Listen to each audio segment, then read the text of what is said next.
জুলুম এবং অবিচার যদি কেউ করে তো এর শাস্তি আখিরাতে যা আল্লাহ রেখেছেন তা তো হবেই, দুনিয়াতে নগদ শাস্তি ভোগ করা ছাড়া মানুষ পা নাড়াতে পারবে না। একজন জালিম দেখাতে পারবেন না যে জালিম জুলুম করতে করতে হাসতে হাসতে দুনিয়া থেকে চলে গেছে, তার ভেতরে ত্রাস সৃষ্টি হয়েছে, কোনো না কোনো ভাবে আল্লাহ তাআলা তার জীবনটাকে জীবন্ত জাহান্নাম করেছেন, অথবা অপমান অপদস্থ করেছেন, বা ভেতরে ভেতরে শাস্তি দিয়েছেন।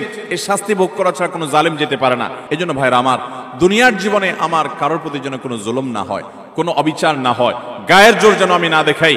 আল্লাহ যেন আমাকে মনুষ্যত্ব এটা যেন আমার মধ্যে অর্জন করতে পারে। বিশেষ করে তরুণ এবং কিশোর বন্ধুরা, বয়সের কিছু পাগলামো আছে, বয়সের কারণে শরীরে কিছু গরম ভাব আসে, খবরদার কারোর প্রতি যদি কখনো রাগ করেও ফেলেন, অবিচার করেও ফেলেন, শয়তানের প্ররোচনায় পড়ে সাথে সাথে তার কাছে মাপ চেয়ে নেবেন, নিষ্পত্তি করে ফেলবেন, এটা রেখে দিবেন না। কারণ আল্লাহর খাতায় প্রত্যেকটা অপরাধ লিপিবদ্ধ হবে। এটা তো আখিরাতের কথা।